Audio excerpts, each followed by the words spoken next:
At 6:41 on a brutal February morning in 1945, the steel-grated runway of Y-29 airfield near Asch, Belgium groaned beneath a sheet of ice so thick that even the ground crew walked hunched and cautious, boots sliding with every step. The cold was a living thing, creeping into gloves, biting through sheepskin jackets, freezing oil-lined solid inside engines that had been running only hours earlier. The airfield was quiet, too quiet. Most of the P-47 Thunderbolts of the 366th Fighter Group sat dormant under a thin crust of frost, their propellers stiff as iron, their cylinders frozen from the sudden temperature plunge overnight. The mechanics had warned the pilots at dawn. These birds aren't starting today, not without a miracle. But First Lieutenant Raymond, Ray, Kiernan wasn't listening to warnings. He wasn't listening to anything except his gut. Ray climbed onto the wing of his P-47D. Call sign Red Victor 3, wiping frost from the cowling with a gloved hand. The Jug's massive Pratt & Whitney, our 2800 engine, looked dead silent and frozen stiff. He pressed his palm to the exhaust ring. It was like touching stone. Behind him, two crew chiefs argued. "Sir, that thing won't even crank. The oil's like glue." "Lieutenant Kiernan, the starter motor will shear itself clean off. Just wait for a warm-up unit." Ray didn't answer. He simply leaned into the cockpit, flipped the battery switches, and whispered, "Come on, girl, don't quit on me now." Because the previous night, intelligence had warned of a possible large-scale Luftwaffe strike. Maybe even a desperate last push. Most of the men brushed it off. But Ray had an uneasy feeling creeping up his spine, the kind that only veterans of far too many intercept missions understood. 40 miles east, German radio discipline fell silent. Then high-altitude microphones caught the faint rumble of synchronized engines. Many engines. Something was coming. Ray scanned the horizon, and right then, before his P-47 even sputtered, before the frozen cylinders even groaned, the sharp, distant thunder of aircraft rolled across the Belgian plains. The ground crews froze. Pilots looked up. Someone shouted, "Fighters!" Lots of them, coming in fast. Black shapes burst through the low cloud deck. Focke-Wulf 190s, Messerschmitt 109s, nearly a full squadron sweeping in low, sunlight flashing off their wings like blades. The German attack, Operation Bodenplatte, had arrived. Ray's cockpit instruments were dark, his propeller completely motionless, his aircraft frozen to the ground. Around him, mechanics and pilots scrambled for cover as the first wave of enemy fighters streaked overhead, guns lighting up the runway. Ray tightened his harness and hit the starter. The engine didn't move, didn't cough, didn't even try. A shell exploded against a revetment 20 yards away, showering the P-47 with debris. Another pilot screamed, "Ray, get out of there." But Ray wasn't getting out. The Germans were coming around for a second pass, and he saw something in the reflection on his iced canopy. A formation of enemy fighters diving straight at the airfield. Dozens of them, aiming to wipe out every Allied aircraft before they even left the ground. Ray growled through clenched teeth. Come on. He slammed the starter again. The engine groaned, twitched, then stalled. The Germans opened fire. Ray tried one last time, and in that desperate heartbeat, the frozen R-2800 engine roared with a violent coughing scream, throwing shards of ice off the cowling as the propeller surged to life. Ray shoved the throttle forward. The P-47 lurched down the icy runway. Just as the first German round sparked off his tail, the plane lifted into the air, barely violently, and Ray Kiernan rose into a sky filled with enemy fighters.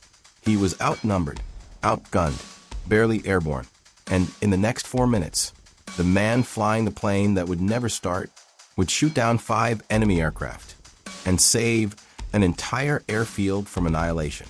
Ray slammed the throttle forward as Red Victor 3 clawed into the air, the P-47 shuddering violently as its frozen cylinders struggled to reach full power. The propeller bit the frigid wind with a harsh, uneven growl, half roar, half cough, like the aircraft itself wasn't convinced it should be flying. Below him, Y-29 erupted into chaos. German FW-190s streaked across the runway in screaming low passes, guns spitting fire, chewing up fuel trucks, and blasting parked thunderbolts that never even had a chance to roll. Ground crews dove behind crates and revetments. Maintenance sheds lit up like torches. Ray barely cleared the end of the runway before he had to haul the jug into a brutal right turn, because three FW-190s blasted past him at nearly the same altitude, their yellow-nosed paint schemes flashing like warning fangs. He hadn't even reached 2,000 feet. He hadn't armed his guns yet. He flipped the gunmaster arm switch with his thumb, then yanked the P-47 into a climbing spiral. His engine protested with a deep metallic jurren and as if the frozen oil still hadn't fully thinned. Then he saw it, a lone FW-190 peeling off from the attacking group, rolling inverted and dropping straight onto Ray's tail. Damn it, someone picked me already? He slammed the control stick left.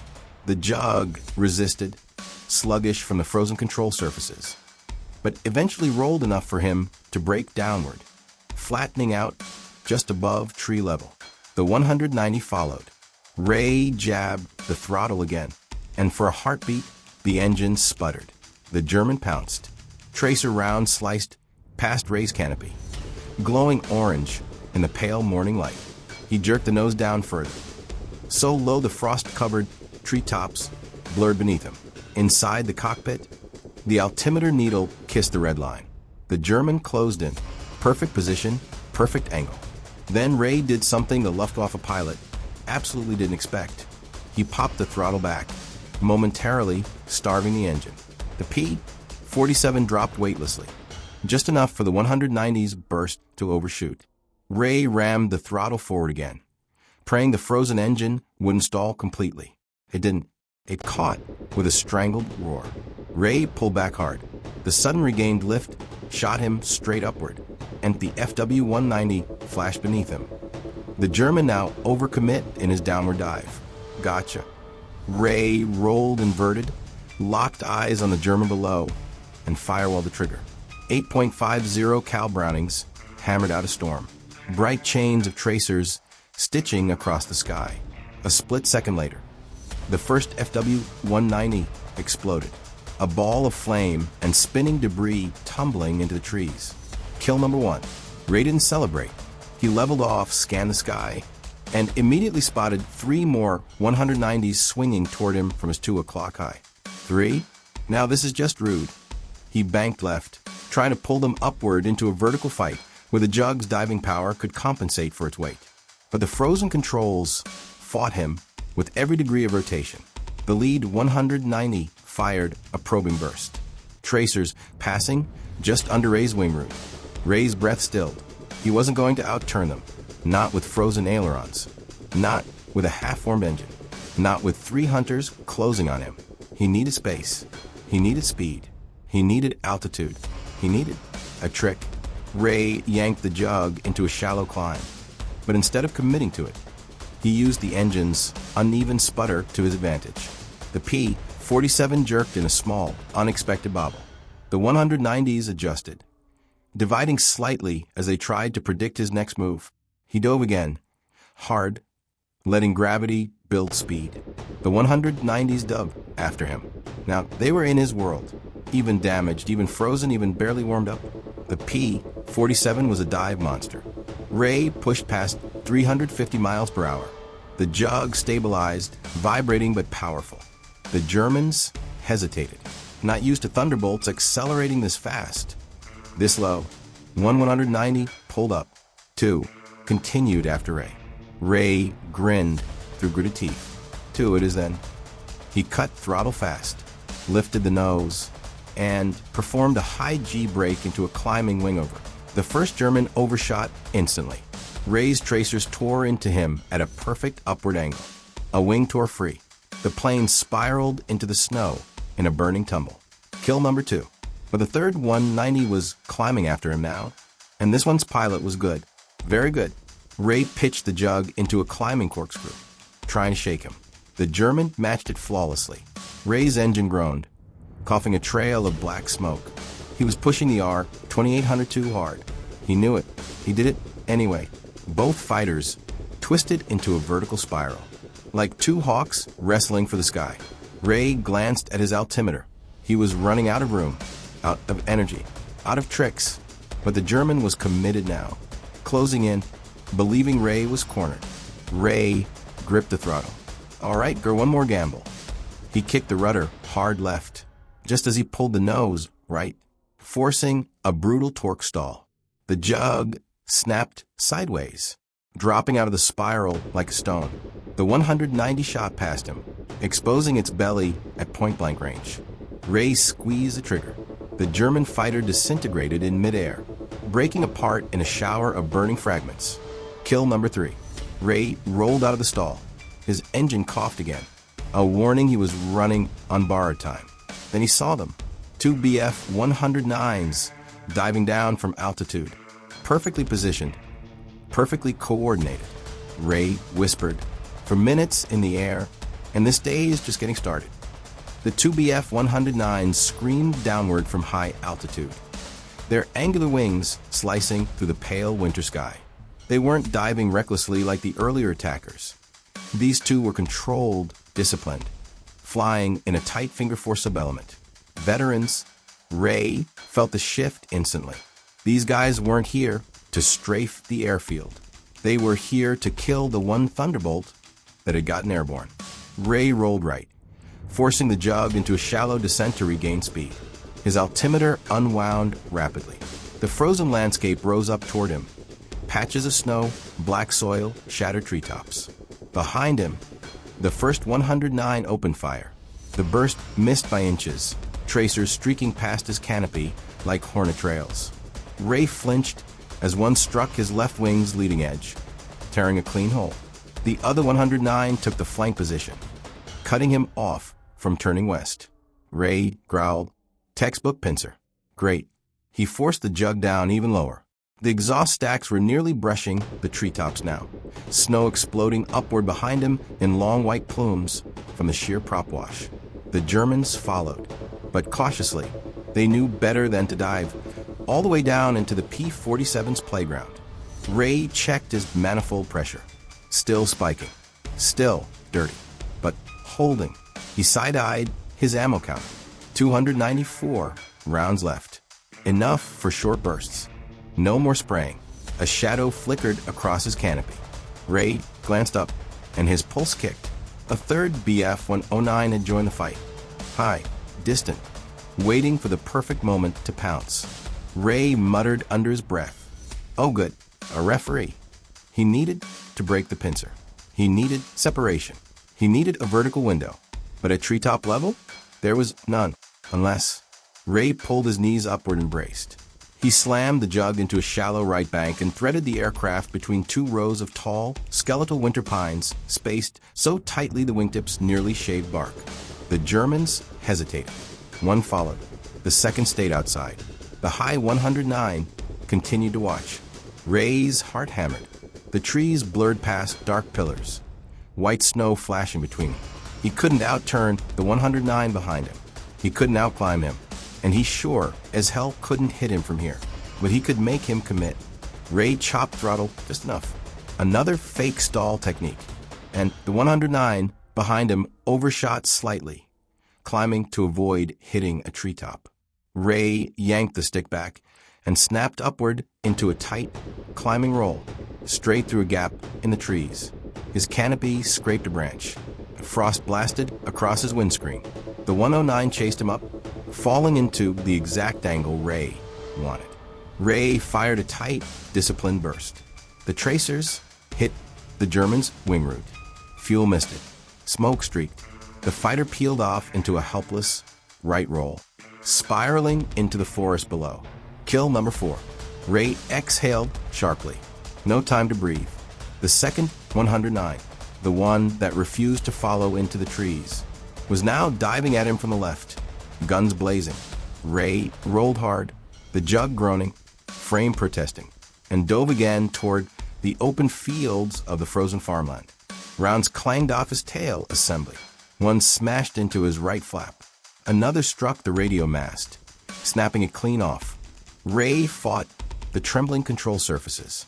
The German behind him pressed the attack with relentless precision. Ray banked right, then immediately flattened the turn, faking the beginning of a climbing maneuver. The German bit. He pitched upward to cut Ray off. Exactly what Ray needed him to do. Ray pulled the jug's nose up, not much, just enough, and let the enemy pass into the thin, winter sunlight.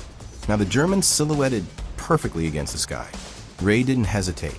He fired. 2 rounds. Only 2 were needed. Both hit. The Bf-109 burst into flame at the engine block, the entire fuselage turning into a fireball that streaked across the horizon before smashing into a snow-covered field. Kill number 5. Ray stared at the burning wreck for a half-second. 5 fighters for minutes. He didn't even finish the sentence, because the third Bf-109, the patient one, the watcher, chose that exact moment to attack. It came down like a hammer from the heavens, vertical fast, firing before Ray even registered its movement. A burst tore across Ray's wing. Another scraped his canopy. The jug bucked hard. Ray spat through clenched teeth. Damn it. He waited for me to celebrate. He jerked the stick forward, forcing the jug into a brutal dive. The enemy stayed tight on him. This pilot was different. Precise, calculating cold. Ray could feel it. He jinked left. The German matched. He rolled right. The German matched. He dove for the treetops again. The German followed without hesitation. This guy's good, Ray muttered. He stole a glance at his oil temps. Too high. Manifold pressure spiking. His engine wouldn't survive much longer. He had maybe 30 seconds of hard maneuvering left. And the German behind him knew it. The 109 closed in, muzzle flashes flickering like angry sparks. Ray whispered, "All right, then one last trick." Ray slammed the jug into a screaming dive. So steep the horizon vanished, and the earth became a rushing wall of white and black streaks. The airframe shook violently. Frost ripped from the cowling. The slipstream howled like a living thing tearing at the wings. Behind him, the last Bf-109 stayed glued to his tail. This one wasn't fooled by jinx. Wasn't phased by dives. Didn't break off when Ray dropped into the trees earlier. A hunter, a professional, a killer. Ray's engine temperature spiked into the danger zone. Oil pressure wobbling. RPMs surging unevenly. Come on, girl, hold together. He couldn't outrun this pilot. Couldn't outturn him. Couldn't climb away. And he had only a fraction of his ammo left. He needed something the German couldn't anticipate. Something insane. He looked at the trilene rushing up at him and whispered, "Let's see how good you really are." Ray didn't pull up. He dove straight into the forest canopy. Branches whipped past the canopy. So close Ray instinctively ducked even though he knew it was pointless. The jug's massive frame barely squeezed between the tree trunks, snow erupting behind him in swirling geysers from a prop wash. The German followed. Ray's heartbeat slammed in his ears.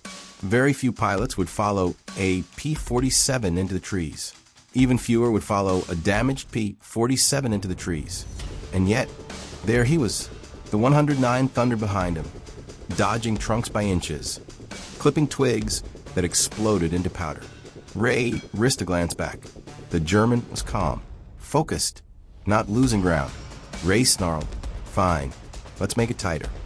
He banked hard left, threading the jug sideways between 2 tall, narrow pines.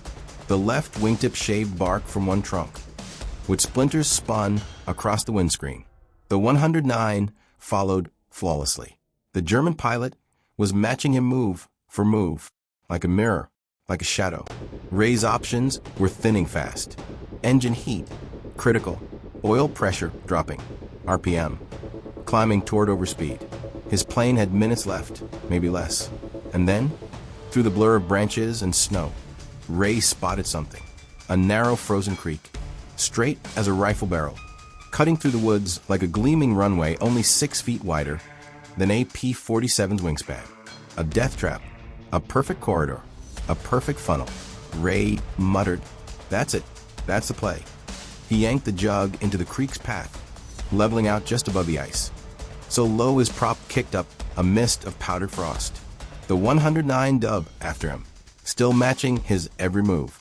Ray's breathing sharpened. He needed the German to commit fully. He needed him locked into the funnel.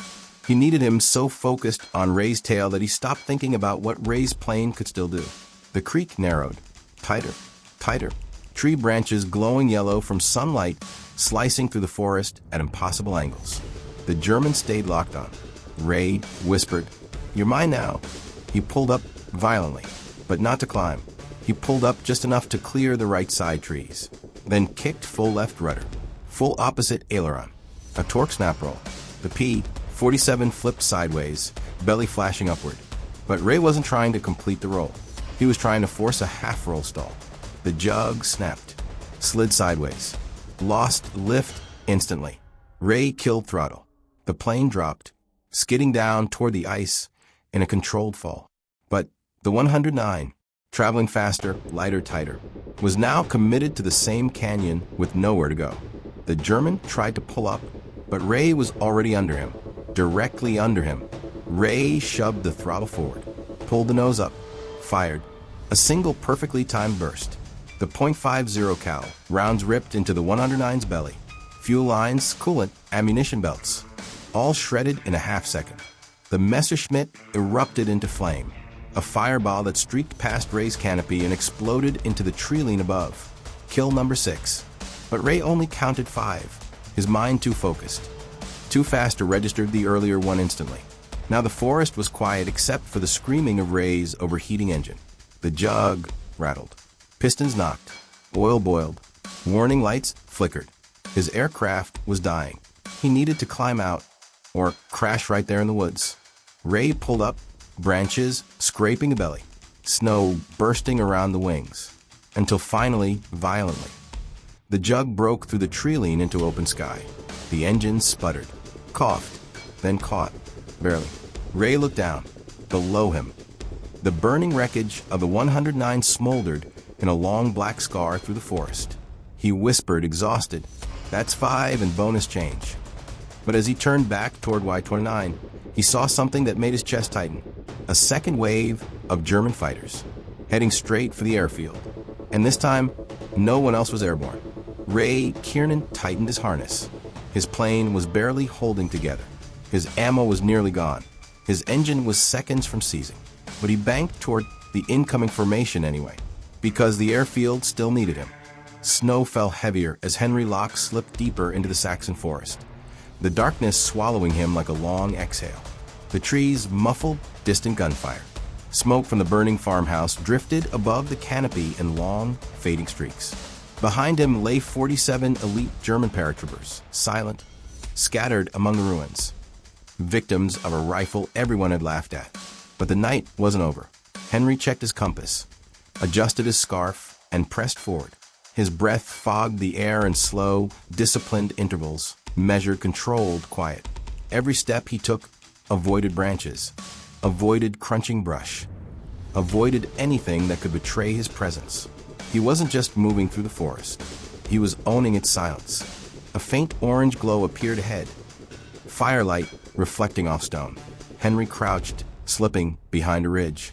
Below him opened a narrow ravine lined with jagged shale. At its base lay a cluster of abandoned mining machinery and rail tracks, half swallowed by snow.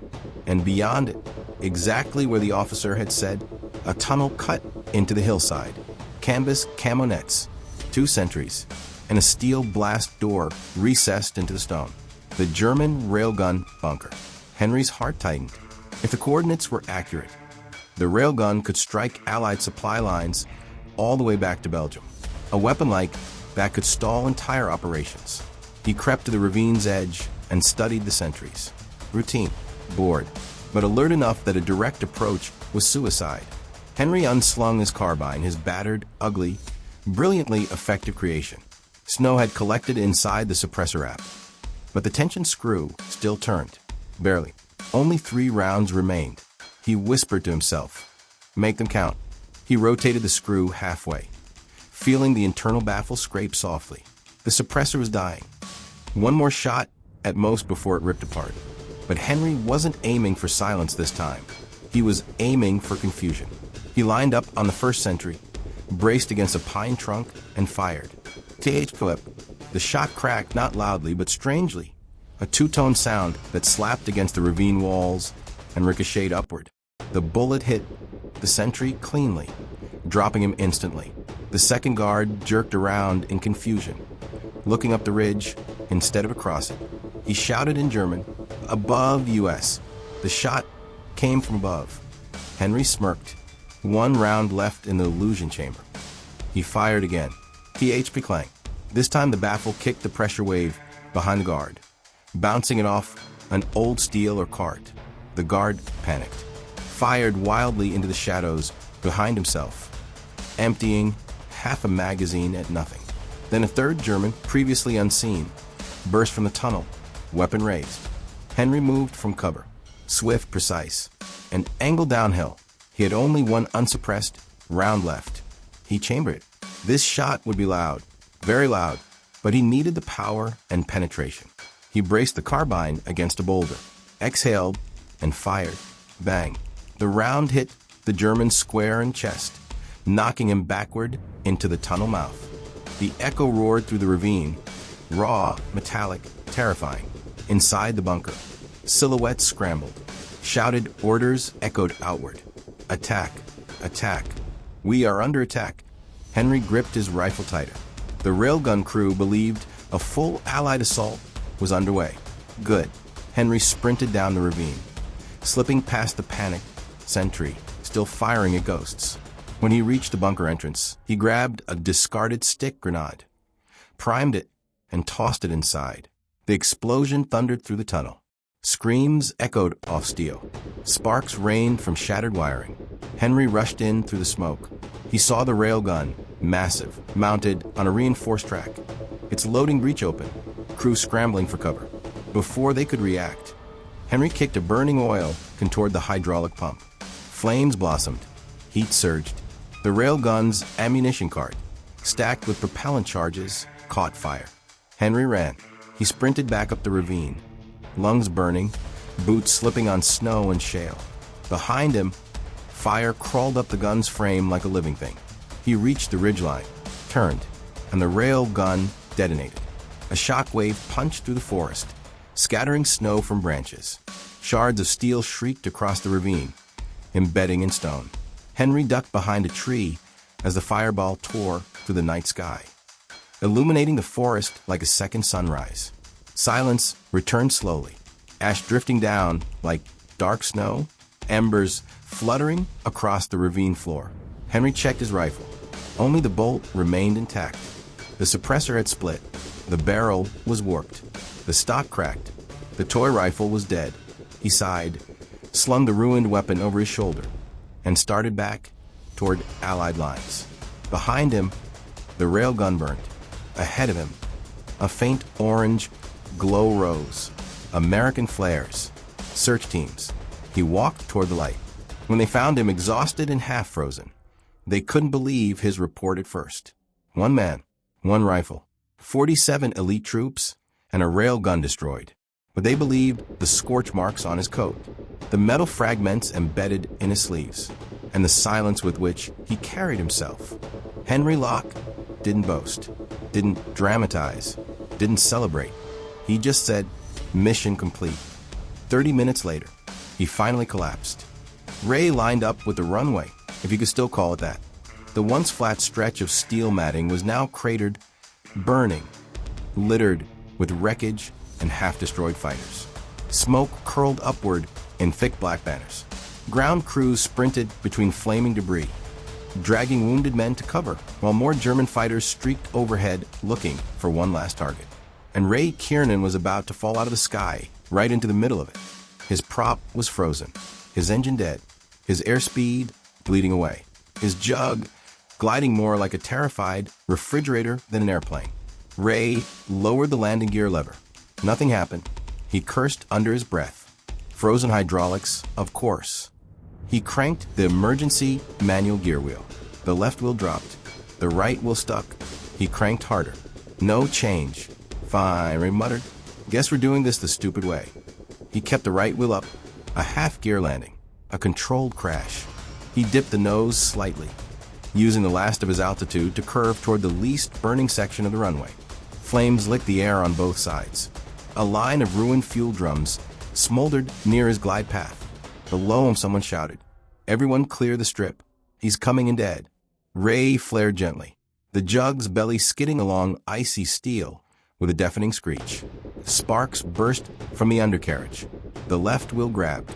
The right side slammed hard, metal twisting under the stress. The P-47 spun sideways, skidding past a burning Jeep, sliding straight toward a stack of oxygen tanks. Ray yanked the rudder pedal. The Jug slewed left, missing the tanks by inches. It finally stopped with a violent whump, nose buried in a mound of churned-up snow. Silence, then shouting.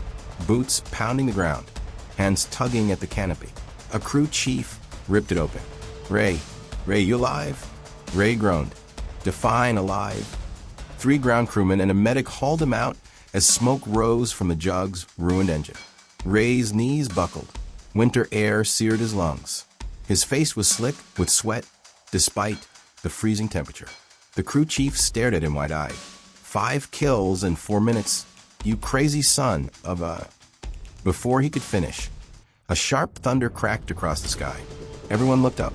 A lone German fighter, crippled, smoking, trailing coolant, was making a last desperate pass toward the runway. Ray pushed the medic aside. Get down.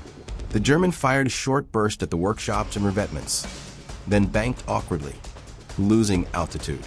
He was trying to escape, but the aircraft was too damaged. Ray watched him wobble toward the tree. For a moment, the 2 men, pilot and pilot, locked eyes across a few hundred yards of open sky. The German dipped his wing in acknowledgement. Ray dipped his head in return. Then the 109 clipped a treetop, rolled, and crashed beyond the ridge in a plume of snow. No one cheered. It wasn't a victory. It was an ending. The last engine faded into silence. No more fighters approached. The airfield, battered and burning, had survived. Because one man had gotten airborne. Because one engine had somehow started. Because one frozen thunderbolt refused to quit. Ray stood there trembling, staring at the smoking crater where the last enemy fighter lay. His crew chief clapped a hand on his shoulder. Ray, he said quietly, you saved all of us. Ray exhaled, breath white in the frigid air. Not just me, he murmured. That old Jug did half the work. The crew chief snorted. That old Jug looks like it's never flying again. Ray put a hand on the ruined cowling of Red Victor 3.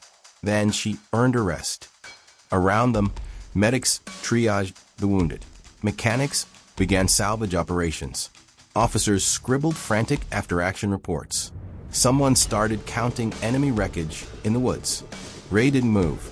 He stood silently in the freezing wind, boots planted in scorched snow, listening to the quiet settling back over Y-29. A quiet he had fought tooth and nail to restore. A quiet that had cost him blood, exhaustion, and a P-47 he would never fly again. But he was alive. The airfield was intact, and somewhere overhead, the smoke trails of 6 German fighters twisted into the morning sky like fading scars. He had done the impossible, and the day's battle, Operation Bodenplatz, failed strike, would go down in history for one reason. Because one pilot's frozen thunderbolt had no business starting, but did anyway. The fires across Y-29 crackled like distant thunder as morning pushed its first pale light across the Belgian horizon. The smoke still hung low, drifting through the broken silhouettes of maintenance sheds and half-melted snowdrifts. The airfield felt wounded, alive but battered. Ray sat on a crate near what remained of Red Victor 3, a blanket around his shoulders, steam rising from his hair as the freezing air pulled heat from his body. His hands wouldn't stop shaking, not from fear, not from cold, but from the violent aftershock of everything he had just forced his P-47 and himself to endure. Inside the command tent, voices rose sharply. Then an officer stepped out. Major Halperin, frost on his collar, clipboard in hand, face carved from stone. Lieutenant Kiernan, Halperin called. Get over here. Ray stood slowly and walked toward the tent, boots crunching across broken glass and spent .50 cal casings. He ducked inside. Maps were spread across tables. Red lines, black arrows. German attack vectors scribbled in fresh pencil. 3 intelligence officers stared at him like he was a ghost. Halperin pointed at a set of markers on the map. These are confirmed Luftwaffe losses on the field and surrounding woods. He moved his finger. These are losses attributed to ground fire. Then another set, small, separate, circled in red. And these are yours. Ray swallowed. How many? 6 confirmed. The 7th probable. Halperin leaned close. In 4 minutes, Lieutenant. Ray didn't answer. He didn't feel like a hero. He felt like someone who'd survived a storm by hanging onto the only branch left. One of the intel officers spoke next. Your climb profile, your dive angles, your evasive patterns. We want to know how you managed to manipulate a frozen engine like that. Ray blinked. I didn't manipulate anything. I just flew it the only way it would let me. Halperin stepped forward. And how exactly is that? Ray gestured to the tent flap, to the wreck outside. The officers exchanged looks. One of them scribbled a note. Another cleared his throat. Lieutenant Kiernan, we intercepted a German transmission 30 minutes ago. Apparently your engagement caused confusion in their attack flank. Ray raised an eyebrow. Confusion? How? The intel officer smirked. They thought a full squadron of Thunderbolts had scrambled. Ray stared at him. The officer continued. The German unit commander reported, and I quote, multiple P-47s diving in waves, firing from every angle. Impossible numbers. Ray's jaw tightened. There was no squadron. There was just me. Exactly, the officer replied. Another officer added. That misperception caused their attack pattern to collapse. Their formation broke, coordination failed, and several units retreated early. Your little 4-minute tornado did more damage than our entire AA line. Ray shook his head slowly. He hadn't meant to confuse anyone. He had simply fought for his life. But the war didn't care about intent. It only measured results. A runner burst into the tent. Sir, recon team back from the East Ridge. Halperin waved him in. Well, spit out. Confirmed 12 enemy fighters down. The runner said between breaths. 2 in the trees. 1 crashed near the creek. The rest scattered across farmland. All destroyed. Halperin looked at Ray again. You hit the Luftwaffe harder today than some entire fighter groups did this month. The runner hesitated, then added. And, sir, one German survivor asked, who the hell is flying that Thunderbolt? Someone in the tent chuckled. Ray didn't. He looked down at his bandaged hands, finally noticing the small circular burns, blisters from holding the shaking control stick of the dying jug. The room quieted. Halperin's voice softened, only slightly. You kept this airfield alive, Lieutenant. If those second-wave fighters had strafed us unopposed, we wouldn't be standing here. Ray nodded. I was just trying to get her off the ground, he murmured. Halperin placed a hand on his shoulder. You did more than that. You turned a frozen P-47 into a legend. Ray stepped outside again. The wind cut across the field, carrying the smell of smoke and burnt fuel. His Thunderbolt lay tilted on her side, prop bent, cowling crushed, wings scarred with holes. A warrior's corpse. Ground crews were already pulling useful parts before the salvage team hauled her away. Ray approached the wreck and rested his hand on the battered fuselage. Thanks, he whispered. Couldn't have done any of it without you. A mechanic nearby overheard. Sir, you know this crate should have never started in that cold. Ray smirked faintly. Tell her that. She'll disagree. The mechanic grinned, and for the first time that morning, Ray felt something like the beginning of pride, and the quiet weight of knowing today would be remembered long after he was gone. Not because of glory, but because of survival, because of grit, because a frozen engine chose to roar when everyone said it wouldn't. Ray looked skyward. The smoke was clearing. The sunrise was breaking through. Y-29 still stood, and he was still here. Snow began to fall again by late afternoon, soft, silent flakes drifting across the ruined airfield like the world was trying to hide the violence that had torn across Y-29 only hours earlier. Smoke still rose from scattered fires.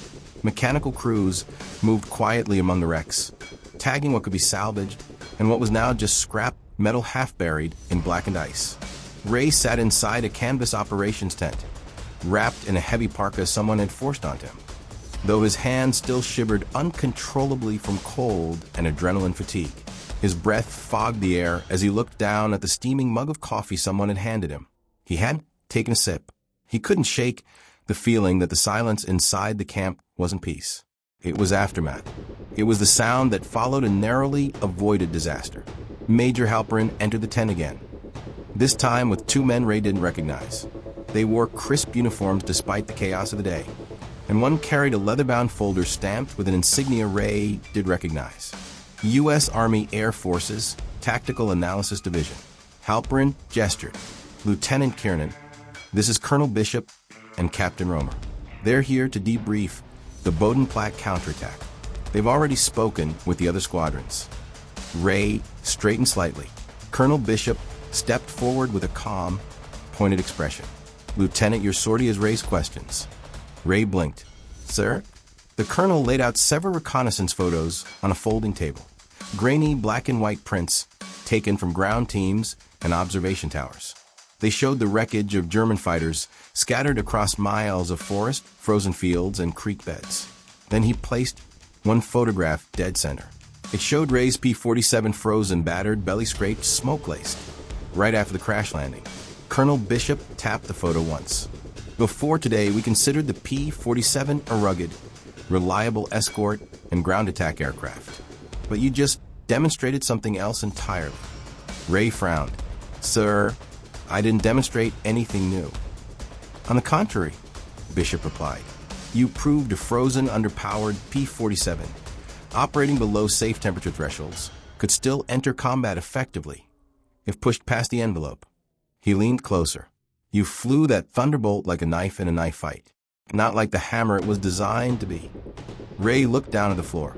I just did what I had to. Exactly, the colonel said, straightening. That's why you're here. Not to celebrate, not to brag, but because what you did has implications for doctrine. Ray felt his pulse tighten. Doctrine, that meant his fight wasn't just a fight. It was data. Captain Romer set a clipboard beside the photos. Your engagement timeline. For minutes, 6 confirmed victories, possibly 7. That rate of fire and kill ratio has almost no precedent for a single P-47 operating alone. Ray rubbed his forehead. I wasn't alone. The ground crew, the distractions, the chaos. Lieutenant, Bishop cut in gently. Your aircraft was the only one airborne. The Germans believed the opposite. That misperception changed the outcome of the attack. Ray didn't respond, because deep down he knew it was true. The colonel continued. We've interviewed the men on the ground. They said your pass over the airstrip, when you drew fire from 3 fighters, prevented a second strafing run on the medics and munitions depot. Another officer added, and the German commander who survived the crash on the eastern ridge told his superiors that the Allies must have scrambled an entire squadron. He reported seeing multiple diving attacks where there was only one aircraft. Ray blinked. Wait, you spoke to the pilot from the last 109? Captain Romer nodded. He's wounded, shaken, but alive. He said something we thought you'd want to hear.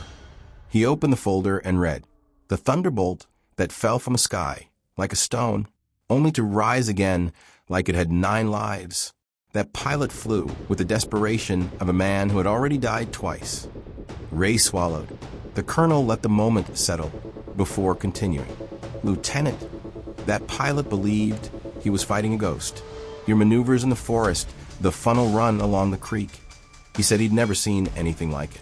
He believed impossible weight and size limitations didn't apply to your machine. Ray's voice was barely audible. I didn't feel like a ghost, sir. I felt like a man trying not to die. And that, Bishop said, is why you succeeded. Ray couldn't tell whether that was praise or warning. The colonel shifted his tone. Ray, you need to understand something else. Command has reviewed the full air battle. Bodenplatte failed here at Y-29 because of the resistance you helped create. The Luftwaffe's last major offensive in the West has effectively collapsed. Ray's eyes widened. You're saying this was the turning point? One of them, Bishop replied. Maybe the last one. Outside, a sudden burst of laughter echoed. Muted, exhausted, disbelieving. Airmen were helping each other clear debris. A mechanic threw snow at another. Medics shared cigarettes for the first time all day. Ray stared at the tent flap. The world had almost ended this morning. Now it looked almost normal again. Captain Romer closed the folder. One final question, Lieutenant. Ray looked back. How did you keep that frozen engine alive long enough to do all of this? Ray exhaled slowly. I didn't The colonel raised an eyebrow. Ray nodded toward the wreck of Red Victor 3 outside. She kept me alive. The officers exchanged quiet glances. Not mocking, not skeptical, but respectful. Colonel Bishop gave a tight smile. That's all, Lieutenant. Get some rest. You'll be called for testimony in the morning. Ray stepped out into the cold daylight. Snowflakes melted on his cheeks. The airfield felt different now. Not broken, not triumphant, but awake, alive, breathing again. And as Ray walked through the snow toward his battered jug, he realized something he hadn't allowed himself to process. He shouldn't have survived today. No one expected him to. Not the German pilots. Not his own ground crew. Not even the frozen Thunderbolt that coughed itself awake against all odds. Yet he was still here, standing on an airfield that would have been gone if he hadn't tried that starter switch one more desperate time. Ray placed his hand on the cold metal of Red Victor 3. "Thank you," he whispered again. The wind carried away. When the after-action reports were finally compiled, when the smoke drifted off the gutted remnants of Y-29, and when the wounded had been evacuated and the dead counted, one fact stood out so sharply that even headquarters couldn't ignore it. A single frozen Thunderbolt had changed the fate of an entire airfield. Ray Kiernan lay in a cot at the field hospital that night. The canvas walls lit by a dim lantern swinging gently in the cold wind. His hands were wrapped, his ribs taped, and his entire body ached with the dull, settling pain that only comes after adrenaline runs dry. Outside, mechanics were still working under floodlights, repairing what could be saved, dragging what couldn't toward salvage piles. He could hear them muttering about him. For minutes, 6 kills, maybe 7, with a frozen engine.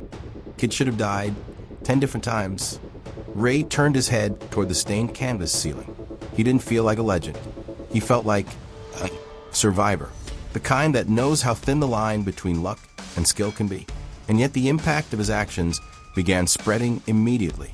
In the weeks that followed, pilots across the 9th Air Force referenced the fight at Y-29 as proof of what the P-47 could endure under impossible conditions. Training officers studied Ray's dive angles, his torque rolls, and even the insane tree-lined creek corridor maneuver to understand how much punishment and improvisation the jug could actually handle. Ray was awarded the Distinguished Flying Cross, with talk of additional commendations. The formal ceremony was small, quiet, and entirely overshadowed by the harsh wind ripping across the Belgian fields. Ray didn't care about medals. He cared about 2 things: that the men on the ground survived, and that Red Victor 3, the stubborn, frozen brute that roared awake when nobody believed she would, received her due respect before salvage crews took her apart. The strategic impact of the battle was undeniable. Operation Bodenplatte, the Luftwaffe's last hope for crippling Allied air power in the West, collapsed at Y-29. The Germans failed to destroy the fighter groups stationed there. They failed to knock out the runways. They failed to prevent Allied fighters from dominating the skies for the rest of the war. And in the chaotic mess of that failed offensive, historians would later find one extraordinary footnote: that the most successful defensive air action of the day wasn't led by a squadron, or a flight, or even pair. It was led by one man, one plane, one impossible start, one 4-minute burst of lightning in a frozen sky. Ray's life after the war remained quiet. He returned home, married, worked as a mechanic, repairing farm tractors and small engines, machines that to him felt almost too obedient compared to the temperamental R-2800 he once coaxed back to life under enemy fire. He never bragged. He never embellished. He never said the word hero. But occasionally, on nights when the wind was cold enough and the world felt still enough, Ray would step outside, look upward, and imagine the roar of a Thunderbolt engine breaking through the clouds. And he'd remember the morning when he watched 12 enemy fighters streak toward his home airfield and decided he was going to fight anyway, even if his plane refused to wake up. Legacy is not always forged by perfect machines. Sometimes it's forged by broken ones, engine coughing, wings trembling, piloted by men who refuse to quit. If this story moved you, do me a favor and hit that like button so more people discover these forgotten moments of courage. Tell me in the comments where you're watching from, and whether anyone in your family served during the war. And if you want more cinematic, long-form stories of true wartime heroism, make sure to subscribe and turn on notifications.